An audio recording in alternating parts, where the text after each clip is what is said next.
क्या कहेंगे? आज आपने डेडलाइन दी थी भारत सरकार को, तो क्या कहेंगे? देखिए, आपको ज्ञात होगा कि मैं 20 अप्रैल से हंगर स्ट्राइक पर हूँ, आमरण अनशन पे हूँ। और 24 तारीख 4 बजे मैंने टाइम दिया था कि अगर मेरी बात नहीं सुनी गई तो मैं आत्मदाह करूँगा। लेकिन कल शाम को एक डेवलपमेंट हुई। कल ऑनरेबल डिवकॉम जो डिविजनल कश्मीर के हैं, मिस्टर पोले साहब कल रात को आए थे। तो उनने मुझे रिक्वेस्ट किया है कि कल संडे था और कल सैटरडे और आज संडे है, तो उनने कहा उनको कुछ अप्रूवल्स लेने हैं। तो इन टोटो वो अभी तक एक्सेप्ट कर चुके हैं, बोला 2 अप्रूवल्स लेने हैं। तो इस कारण मुझे रिक्वेस्ट किया गया एडमिनिस्ट्रेशन से कि आप इसको कंटिन्यू कर सकते हैं। वो मुझे प्रोटेस्ट को रोक नहीं रहे हैं, वो बोल रहे थे आप 2 दिन कंटिन्यू कर सकते हैं, हम ट्यूसडे से पहले या ट्यूसडे तक मैक्सिमम आपको ये अप्रूवल जो आपका कमीशन का है वो करके देंगे। तो इस कारण मैं इसको 2 दिन और एक्सटेंड कर रहा हूँ। सो हम देखो, हम सरकार के साथ लड़ाई करके नहीं बैठे हैं। हम सरकार को कह रहे हैं जो जेन्युइन डिमांड्स हैं, चाहे वो कश्मीरी पंडित्स का नरसंहार है, चाहे आम मुसलमान का नरसंहार है, आम सरदारों का नरसंहार है, और रमसा के टीचर्स के साथ इंसाफ हो। तो सरकार ने अपनी, क्योंकि वो सैटरडे और संडे था तो कुछ अप्रूवल्स नहीं ले पाए, तो उनको कुछ जेडी से अप्रूवल्स लेने हैं। तो इस कारण उनने कल मुझे रिक्वेस्ट किया कि इसको आप थोड़ा प्रोलॉन्ग करें। तो प्रोलॉन्ग हमने इसको, अब ठीक है, हम समझते हैं बातों को, लेकिन मैं फास्ट ऑन टू डेथ पे कंटिन्यू हूँ। मैंने, there is no change, but the only changes ये था 24 तारीख तक 4 बजे, लेकिन अब मैंने इसको किया 26 तारीख 4 बजे, and that is further, it is final. इसके बाद there is no further extension. अगर 26 तारीख 4 बजे हो गया, ट्यूसडे 4 बजे तक मैं इंतजार करूंगा। जो सरकार ने मुझे कल विश्वास दिलाया है कि आपकी बात को संज्ञान ले रहे हैं और बहुत जल्द हम आपकी बात का कार्रवाई करेंगे। तो because of prime minister visit और because of some official secretary के यहाँ नहीं थे, और सेक्रेटरी 2 दिन बंद था, सैटरडे और संडे आज, तो इस कारण जो 2 दिन का डिले है उसको मैं फॉरवर्ड कर रहा हूं। हो गया मंडे और Tuesday. So my deadline has been extended till Tuesday 26 of April 4 बजे तक। और 4 बजे भी उन्होंने नहीं किया उस दिन, तो उस दिन there is no further delay. अब जो भी रेस्पॉन्सिबिलिटी होगी सरकार की होगी। हम लोग पेट्रोल तक ला चुके हैं, लेकिन मैं कोई जिदबाजी में नहीं हूं सरकार के साथ। ये हमारे अपने लोग हैं, हमें शाना बशाना इनके साथ चलना है, कश्मीर को डेवलप बनाना है, मोदी जी का जो विजन है डेवलपमेंट का उसको आगे बढ़ाना है। तो इस कारण मैंने ये 2 दिन का एक्सटेंड दिया है, and this is the final delay. इसके बाद there is no further extension. 26 तारीख 4 बजे इज द फाइनल ऑर्डर। उससे पहले हमको ऑर्डर मिलना चाहिए सरकार से। आपके लिए अगर कल देखा जाए, जंतर मंतर पे भी जो है आपके फादर के साथ मुस्लिम राष्ट्रीय मंच विंग जो डिस्ट्रिक्ट श्रीनगर, वो आपके सपोर्ट में, और कुछ कश्मीरियों के साथ जो है जंतर मंतर के सामने प्रोटेस्ट हुआ, हालांकि आप भी उस वीडियो कॉल में थे। तो क्या उस प्रोटेस्ट का कोई रिस्पॉन्स सरकार की तरफ से मिला? देखिए, कल डिवकॉम साहब तभी आए थे, जो आज भी जम्मू में पूरे कश्मीरी समाज जो है, कश्मीरी हिंदू समाज आज अनशन पे है। और आपको जान के हैरानी होगी, 8 साल की बच्ची तक अनशन पे है। So they have given me enough respect. मैं उनका आपके माध्यम के थ्रू धन्यवाद करता हूं। जिसको मैं जानता भी नहीं हूं वो लोग भी अनशन पे बैठे हैं। तो ये पब्लिक की बात है, ये मेरे घर की कोई बात नहीं। मैं कोई अपने लिए कमीशन नहीं मांग रहा हूं, मेरा कोई पर्सनली कोई नहीं मरा है। लेकिन जो नरसंहार हुआ है, देखो, तभी हम अखंड भारत, नया कश्मीर, डेवलप्ड कश्मीर तब होगा जब लोगों को जस्टिस मिलेगा, इंसाफ मिलेगा। और पहला क्राइटेरिया है जो मैसेकर्स हुए हैं 1986 से आज तक, उसकी इंक्वायरी और उसका रिपोर्ट जल्द से जल्द हो। और बाकी जो बिट्टा कराटे की हमने फिर से मांग की है कि डे टू डे हियरिंग, हम हाई कोर्ट में शायद कल जाएंगे, डे टू डे हियरिंग हो, और जो इंसाफ कश्मीरी समाज चाहता है उसको जल्द से जल्द मिले। मामा साहब, मेरा एक सवाल है, युवा आपके पीछे है, रमसा के स्टूडेंट्स, कल जो आपको आश्वासन मिला, क्या इनकी जिक्र है उसमें? जी बिल्कुल है। देखिए, कुछ अप्रूवल्स मांगे गए हैं। देखो, ये भी एक ब्यूरोक्रेटिक सिस्टम होता है, तो ब्यूरोक्रेसी में थोड़ा डिले होता है। इस कारण मैंने भी डिले एक्सेप्ट किया, क्योंकि इट इज ए जेन्युइन, ये उनका कंसर्न था। अगर कोई वर्किंग डे होता तो कल सैटरडे था, कल वर्किंग नहीं था, आज संडे है, वर्किंग नहीं है। तो यही 2 दिन जो डिले उनको हुआ 2 दिन का, इसको मैंने एक्सटेंड, वही 2 दिन इसलिए extended because Saturday and Sunday was lost. So I have given them Monday and Tuesday, then no further. उसके बाद अगर कयामत भी आएगी, खुद इनके दिल्ली से लीडरशिप आएगी, there is no further extension. 26 April 4 बजे is the final deadline for the government. लेकिन मुझे पूरा यकीन है कि सरकार संज्ञान ले रही है, जो मुझे आश्वासन मिला है, और मैं आशामंद हूं कि जल्द से जल्द हमारी और रमसा टीचर्स की मांग पूरी हो जाएगी। सर, आप बोल रहे हैं कि मुझे सरकार ने पूरी श्योरिटी दी है, so why don't you break your fast? नहीं, देखिए, जब तक मेरे पास, हाँ आपने अच्छा सवाल किया, जब तक मेरे पास रिटर्न में नहीं आएगा, ये न हो कल को देखो। कल आपके पास यहाँ पे ड्यूकॉम साहब भी आए थे, शाम को आए थे, बिल्कुल। उन्होंने मुझे समझाया, उनने मुझसे अपील की कि आप ऐसा करिए, तो हमने उनका, देखो एक सीनियर आदमी आता है एडमिनिस्ट्रेशन से, उनकी इज्जत का सवाल होता है, और उन्हें जो अपना कंसर्न बताया कि सैटरडे संडे है, बंद है, तो वही 2 दिन जो डिले हुआ उनकी तरफ से मैंने एक्सटेंड कर दिया। बट सर अब तो 20 से है स्ट्राइक पे। हाँ 20 से है, उनको थोड़ा डिले हुआ, क्योंकि आप देखिए 23 और 24, अब उनने अपनी जो मुश्किलात समझाई हमें, और मैं तो कोई जिदबाजी पे थोड़ी हूं, कोई लड़ाई करने थोड़ी निकले हैं, हम अपनी जेन्युइन डिमांड्स को पूरा करने आए।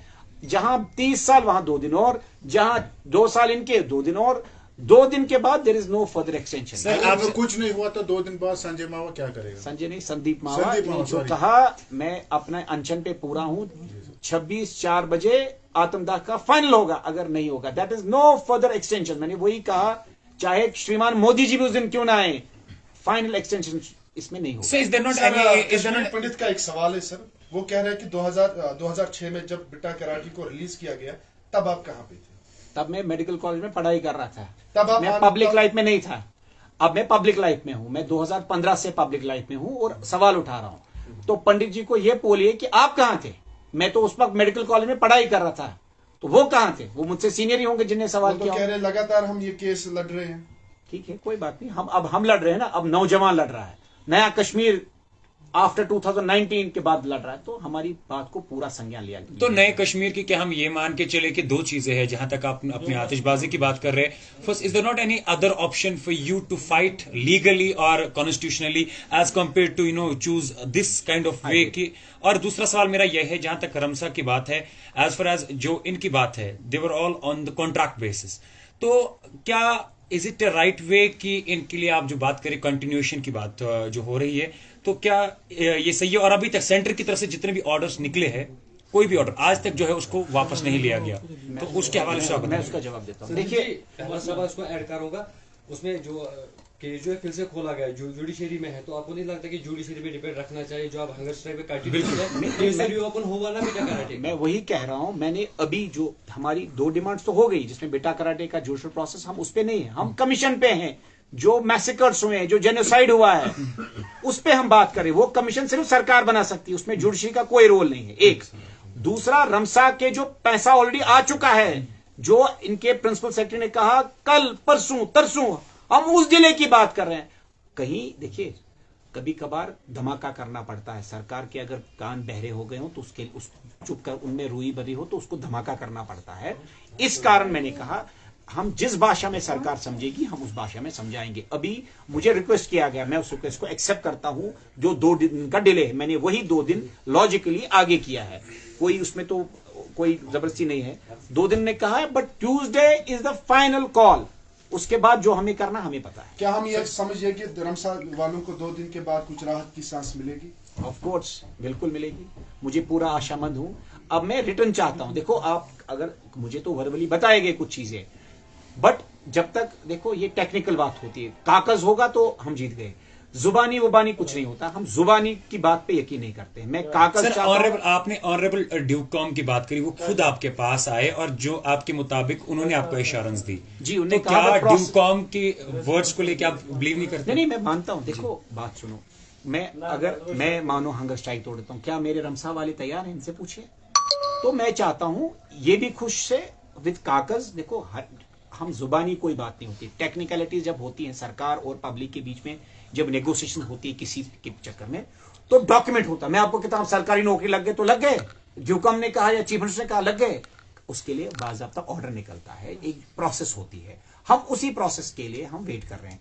अब सिंस उन्होंने कहा कि since there is 2 day delay because of holidays and because of prime minister visit, तो ऑफिशियल्स आर इन्वॉल्व, तो हमने बिल्कुल इसको जायज मांगा कि ठीक कह रहे हैं, तो 2 दिन का वही एक्सटेंशन फर्दर सिंपल स्ट्राइक रहेगी सर। अब 2 दिन के बिल्कुल हंगर स्ट्राइक रहेगी। There is no change. Hunger strike means hunger strike, ये नहीं सिंपल स्ट्राइक क्या होता है?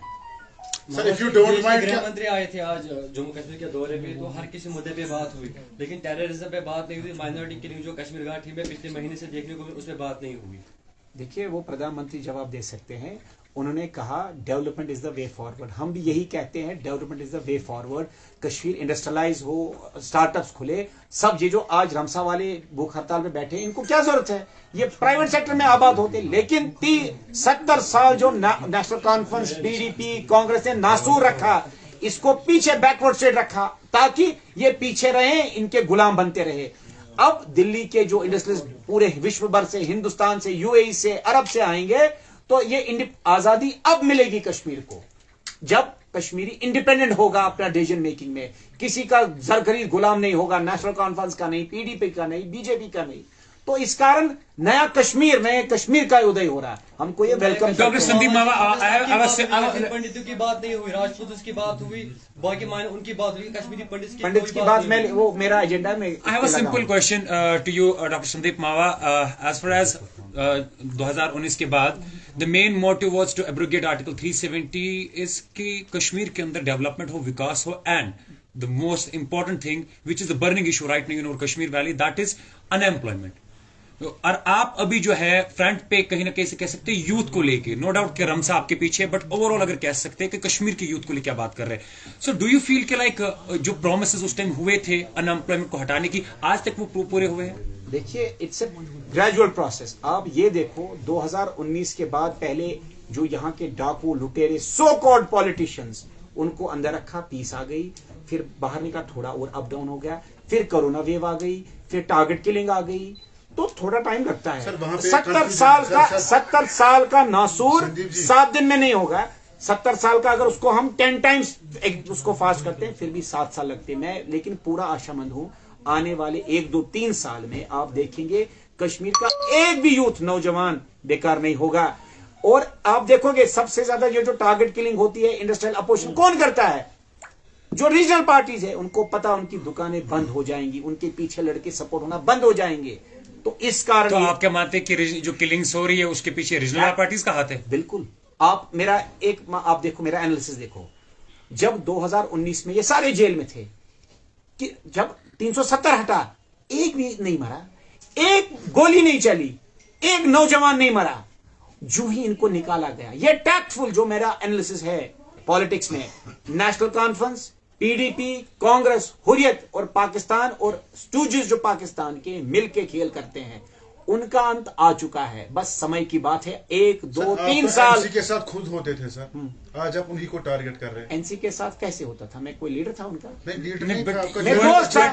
मैं तो आपका भी दोस्त हूं। कल को आप गद्दार निकल गए तो मैं आपको अपोज करूंगा, कल को आप अच्छे निकलेंगे, आपको सपोर्ट करूंगा। तब आपने क्यों आवाज नहीं उठाई जब आपको लगा? आप पब्लिक लाइफ में नहीं था, जो ही मुझे पता लगा मैं निकल गया। आपको तो ये काम आप लोगों का है, जो जर्नलिज्म आप लोग करते हैं, मैं नहीं। लेकिन as a volunteer, as a reasonable, एक responsible citizen of Jammu and Kashmir, ये मेरा इखलाकी फर्ज है, इसलिए मैंने पूरा किया। जो कि आपका काम था, मैंने किया। सर, आपका ये कहना है कि वहाँ पे जो रीजनल पार्टीज है पूरे होश हवास में, आप ये कह रहे हैं कि जो बिल्कुल उनके पीछे रीजनल पार्टीज का, नॉट ओनली किलिंग्स। देखो, आप ये देखो, आप ये नोट करो, कुर्सी किसकी खोई है, मारदार से किसका फायदा है? अगर बीजेपी की सरकार दिल्ली में, वो क्या चाहती है? पीस। ये हला गुला कौन चाहेगा? जिसकी कुर्सी खोई है। कुर्सी किसकी खोई है? नेशनल कॉन्फ्रेंस की, पीडीपी की, कांग्रेस की। तो हला गुला कौन करवाएगा? आप देखो ना, आप सत्ता में हो, आप चाहोगे पीस खराब हो? पीस सिर्फ खराब करता है अपोजिशन। आप मान के चलिए, देखो, आप देखो कितने गहरे संबंध नेशनल कॉन्फ्रेंस के। अभी देखो, मुझ पे केस ये किया गया, शारिक, ये रियाज जान का, शारिक रियाज, वो कौन है? रियाज जान का बेटा। रियाज जान कौन है? अल उमर का फॉर्मर मेंबर, एक आतंकवादी ग्रुप का। और आप देखो, पीडीपी ने उस आतंकवादी को, आतंकवादी के सपोर्टर को, आतंकवादी एक्टिव मेंबर को एडवोकेट जनरल बनाया, एक कॉन्स्टिट्यूशनल पोस्ट दी। मैं इसकी भी कार्रवाई की मांग करूंगा। बहुत जल्द आप देखेंगे हम सीबीआई ऑफिस को ये भी कार्रवाई की मांग करेंगे। एक, किससे केस करवाते हैं? रियाज, शारिक रियाज किसका? रियाज जान। और रियाज जान कौन है? रियाज जान की जो बेटी है, she is married to Zahoor Watali, Pakistani stooge, terror funder.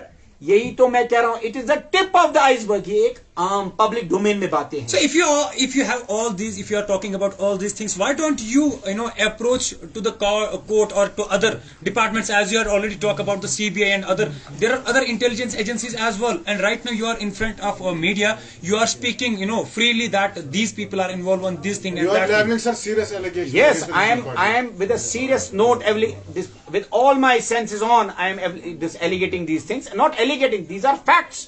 और आपको जान के खुशी होगी कि मैं ये सीबीआई को दे चुका हूं, ठीक है, बट और चीजें हैं, मैं ग्रेजुअली दूंगा, एक ही दिन तो सारा होगा नहीं. मैं फिलहाल 2 दे चुका हूं. एक रहीम राथर का स्कैम्स, जिसमें एसीबी ने कहा, बिल्कुल उनकी ऑब्जर्वेशन आई कि उनके फॉरेन में इमूवेबल प्रॉपर्टीज हैं, इंडिया में ऑल अराउंड प्रॉपर्टीज हैं, लग्जरी वॉचेस, अपने एम्प्लॉयज को जो फंड डाइवर्ट किए गए. बल्कि उसमें यह भी एसीबी की जो रिपोर्टिंग है उसमें यह भी है कि हो सकता है कि टेरर फंडिंग में भी हिलाल राथर और रहीम राथर का ये जो डाइवर्ट ने फंड्स किए उसमें है, ऑब्जर्वेशन है. I can show you that, वो निकाल के अभी दिखाता हूं. एक ये डीप नेक्सस है, ये कश्मीरी को समझना. हमारे सबसे बड़े दुश्मन जो मारदाड़ करा के अपनी कुर्सी को बचाते थे, वोट के एक दिन पहले ग्रेनेड मार के, ताकि इन्हीं के एजेंट्स वोट करने निकले, आम आदमी नहीं निकले. It was a deep conspiracy, और हम इसका चितनाफाड़ करेंगे चाहे हम रहे न रहे. ये तो आज उनको मातम पड़ा होगा कि संदीप पावा ने आज 2 दिन का डिले क्यों किया, because they are praying for my death. इनको पता है कि ये सच बोलता और सच के सिवा बिल्कुल कुछ नहीं बोलता है. रहीम राथर ने आपको कहा मैं 8 दिन में केस करूंगा, आज 15 दिन हो गए, वो केस नहीं कर पाया. तो आपको ये समझना चाहिए, सच प्रकाश होता है. मैं आज भी जो मैंने कहा, I stand to it like a rock. और मैं नहीं सिर्फ कहता हूं, एंटी करप्शन ब्यूरो को जाइए, वो भी ये बात मानते हैं. सर, परसों नौगांव में एक अटैक हुआ जिसमें 2 नॉन-लोकल्स को गोली लगी, तो आपके मुताबिक वो भी रीजनल पार्टीज ने कराए? ये टैक्टफुली होता है. देखो, रीजनल पार्टीज खुद नहीं करती है, इनके स्टूजेस होते हैं, दलाल होते हैं. आपका ये कहना है कि पीछे रीजनल पार्टीज ही होती है? बिल्कुल, उनका टैक्टिकल सपोर्ट है, बिल्कुल. सर, मैं 2 बातें आपसे जानना चाहता हूँ. पहली बात, आप अकॉर्डिंग टू अगर देखें हम मेडिकल लेवल पे, आपको अभी इतना टाइम हो गया भूख हड़ताल पे, क्या हेल्थ सर्विसेज की तरफ से कोई टीम आई जो आपकी हेल्थ को अभी मैनेज कर रही है? मुझे रोज़ यहाँ पुलिस ऑफिसर्स आते हैं और पूछते हैं और आपकी सब से ठीक है. परसों सिर्फ मेरे जो भाईजान है लोन साहब, इनको हॉस्पिटल लिया गया था because he had developed hypoglycaemia, इनका शुगर कम हो गया था, तो he was hospitalised for some hours. लेकिन रात के 12 SMHS हॉस्पिटल में फिर वहाँ इनका ECG और शुगर टेस्ट किया गया, थोड़ा वहाँ ट्रिप लगा एंड इनको हमने वापस कर लाया. तो इस कारण मैं बिल्कुल I am healthy and hell, और मुझे पूरा यकीन है मैं आने वाले 2 दिन तक सर्वाइव करूंगा, ताकि जो भी डिसीजन सरकार की हो, या तो उसको सेलिब्रेट करेंगे, नहीं तो मोर्न करेंगे. तो देखते हैं. इस मुहिम के साथ जो और पंडित जुड़े हुए हैं जो हंगर स्ट्राइक पे है, उनके लिए आपका क्या कहना है? मैं उनका धन्यवाद करता हूं, जिन लोगों से मैं आशा नहीं करता था कि वो ऐसा कदम उठाएंगे. मैं उनको तहे दिल की गहराइयों से धन्यवाद देता हूं कि आप लोग मेरे साथ खड़े रहे, चाहे बॉम्बे में, चाहे दिल्ली में, चाहे पुणे में, और इस वक्त भी आपने देखा होगा एक छोटी सी बच्ची है, शायद वो 8 साल की है. क्या कहना चाहेंगे आप? मैं उनको ये कहूंगा, आपका अंकल जिंदा रहे न रहे, लेकिन आपका मैं ऋणी पूरे जिंदगी भर रहूंगा. मुझे आंसू आए जब मैंने सुबह 7 बजे वो वीडियो किसी ने मुझे भेजा. 8 साल की बच्ची मेरे लिए, जो जानती भी नहीं मुझे, उसने प्राइम मिनिस्टर साहब को अपील की और खुद आज वॉलंटियर किया जम्मू में भूख हड़ताल पे. यही नया भारत है, यही हिंदू मुसलमान सिख इत्तेहाद का ये सबसे बड़ा मिसाल है कि भारत फिर से जुड़ रहा है. जो कहते थे भारत तेरे टुकड़े होंगे, उन पे ये करारा जवाब है. आज हिंदू मुसलमान सिख इकट्ठे कश्मीर की बात कर रहे हैं, अपनी बहबूदी की बात कर रहे हैं. ये नहीं मैं अपनी कोई बात कर रहा हूं, सबकी बात नहीं, कश्मीर की बात कर रहे हैं. तो मैं धन्यवाद देता हूं आपके माध्यम के तुम सबको.